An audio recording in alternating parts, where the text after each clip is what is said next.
अस्सलाम वालेकुम dear viewers. ख़वातीन के बहुत से मसाइल जिनमें ख़वातीन कुछ अरसे के बाद उनमें जो लिकोरिया का मसला पैदा हो जाता है, वर्म रैम हो जाता है और उसके अलावा उनकी अंदाम नहानी में ढीलापन पैदा हो जाता है।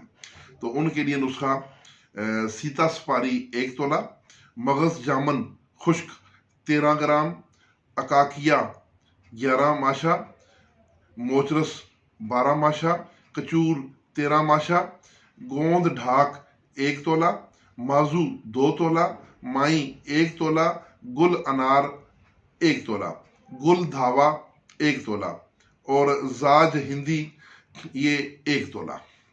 तो इन सब अद्विया को मिसले गुबार कर लें।